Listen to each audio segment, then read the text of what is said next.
At huwag siyang pumunta dito hanggang hindi matapos ang eleksyon at maging congressman siya ng 1st District ng Davao City. At sabi niya, sabihin mo kay Baste, hindi siya pwedeng pumunta dito hanggang hindi matapos at ma-elect siyang Vice Mayor ng Davao City.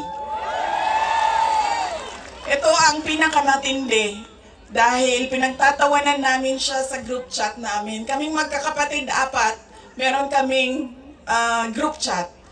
Dahil ang sinabi niya kay Veronica, sabi niya, sabihin mo kay Kitty, hindi siya pwede bumisita dito hanggang hindi siya abogado. Sabi ni Kitty, grabe ang overacting ni Papa. So ibig sabihin ba mga 5 years? She has 5 years until she becomes a lawyer. Na meron pa akong 5 taon na bago ako makabisita. Ganon siya kahit na nandun siya sa loob.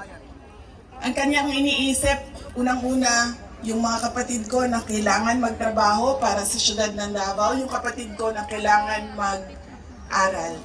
Yun pa rin ang iniisip niya. At kapag tinanong mo siya, pa, ano ba ang kailangan mo dito sa loob? Ang sinasabi lang niya, alam mo yon, mga bagay na shaving cream, Coke Zero,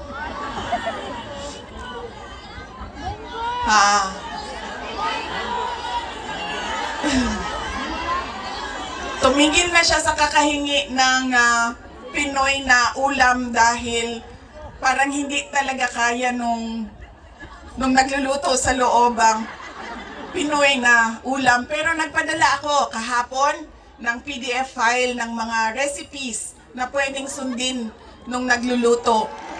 Yes! Duterte! Duterte!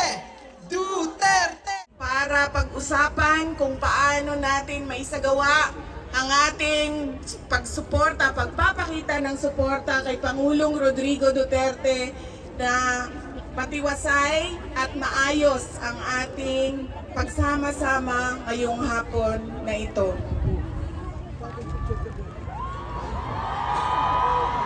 Duterte! Duterte! Duterte! Duterte! Duterte! Kanina nung naglalakad ako papunta dito sa park, meron akong mga nakasalubong na mga galing Germany. At tinanong ko sila kung gaano katagal ang biyahe mo, ma'am, papunta dito. Sabi niya 9 hours daw. At 9 hours din daw siyang babiyahe pauwi.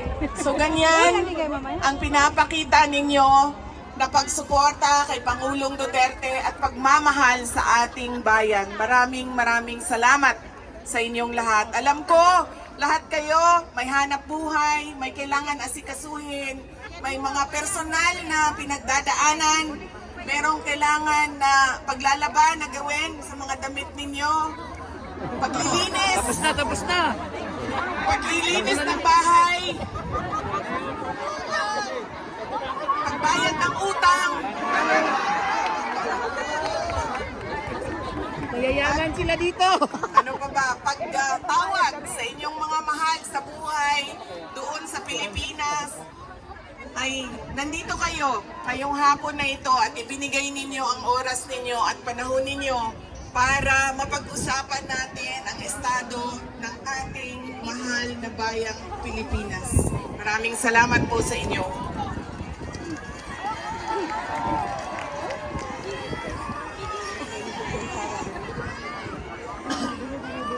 Naikwento ko na ito noon, pero mas mahalaga yung kwento ngayon dahil kapag-usapan namin siya ni Pangulong Duterte doon sa loob ng detention center ng ICC.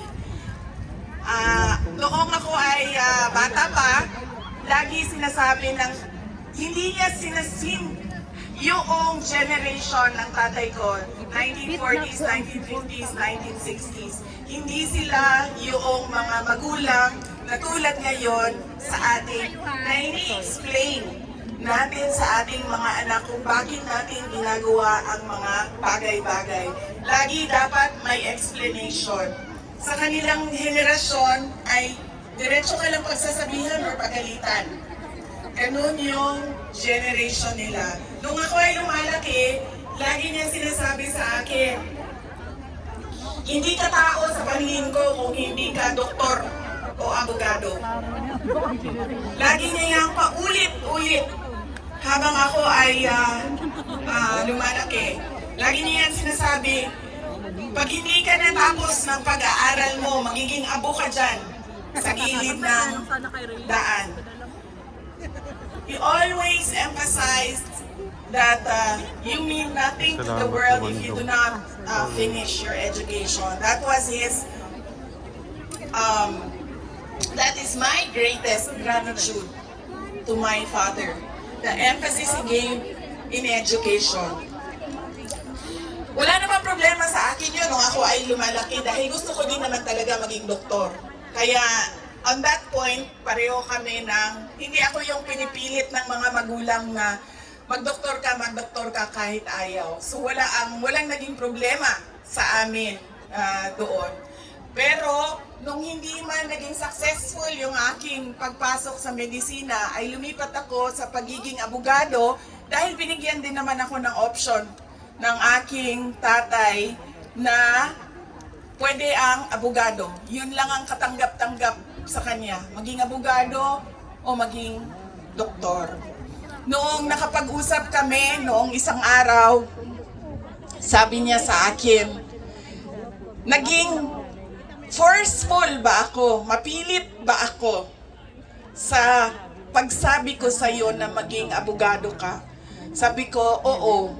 Sinasabihan mo ako, pinapagalitan mo ako. Lagi, kinento ko sa kanya na isang beses, bihira akong umiyak.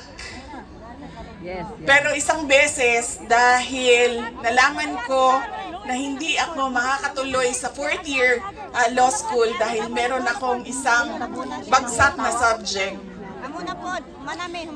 Wala akong ibang masabihan nung sakit na nararamdaman ko.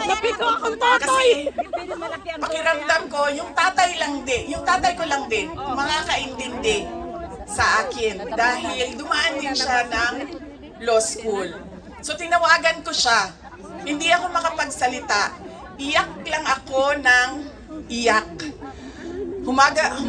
Humahagulgul ako sa iyak na nagsasabi lang niya, hello, hello, hello, nasaan ka? Nasaan ka? Yun lang ang sinasabi niya, nakidnap ka ba? Nakidnap ka? Tapos iyak lang ako ng iyak. Tapos dalawa lang ang tanong niya na paulit-ulit, nakidnap ka ba o buntis ka ba?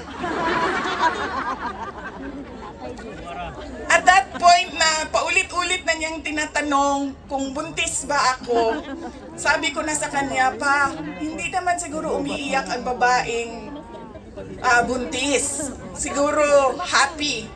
Happy siya, no? Na buntis siya.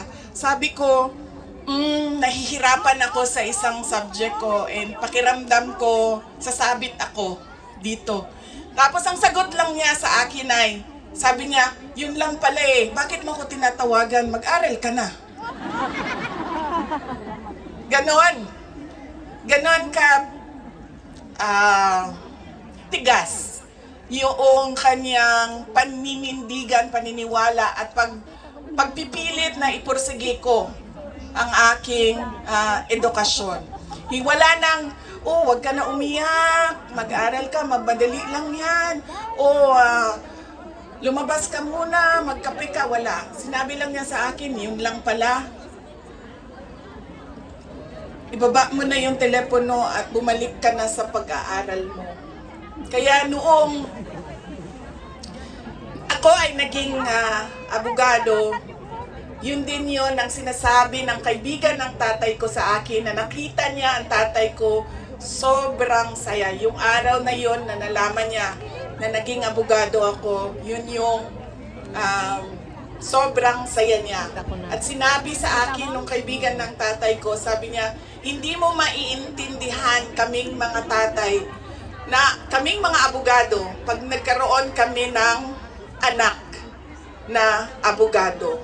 Ganun, iba yung saya namin kapag nakikita namin na meron na kaming anak na abogado.